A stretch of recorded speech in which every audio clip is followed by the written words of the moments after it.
Photography tips if you are shooting a wedding in the wintertime. So if you are doing a wedding or portrait shoot in the winter, it's extremely cold outside, and more importantly, if it's going to be very hot inside as well, you need to listen up because some of these could save your equipment. I've got a wedding coming up this Friday and I suddenly remember, it's been so long since I've done a winter wedding, it just hit me. I was like, oh gosh, I need to shoot this completely differently.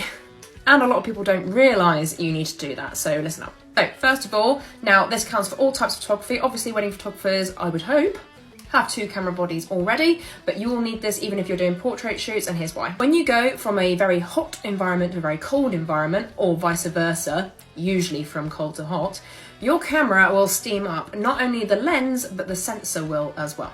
So unless you're after very, very, very blurry, foggy photos, then you need to avoid this. I do hear a lot of people say, just chuck your camera under a hand dryer for a minute. And yes, that does work, but I wouldn't professionally advise that. Do so at your own risk. The better thing to do is to make sure that if you ever do go outside, that you take one camera with you and leave the other one inside. Because if you take both cameras outside, you go back in and they both steam up, unless you've got a way to heat that camera up really quick, you've got about an hour until you can actually see through these cameras again. I was doing some external photos the other day for a client at twilight and it was absolutely bitterly cold outside, and I went into a hot cafe. I was there for an hour and a half and my lens did not clear up for the entire hour and a half. It didn't clear up until I went back outside. So it's really important to have a backup camera inside that's already at the room temperature. Also, battery life depletes a lot quicker in cold weather, so make sure you bring extra batteries as well as bring your chargers as well as a last resort.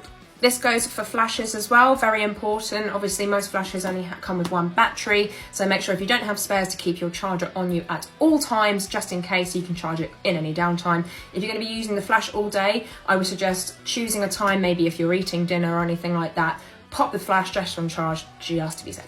Also, some extra little tips, make sure you invest in fingerless gloves because that will help you keep warm as well as wearing thermal socks, anything thermal underneath. Layers is key. You want lots of layers on because that will keep you warm, but it also means that if you get a bit hot, you can start taking things off and it's not inappropriate.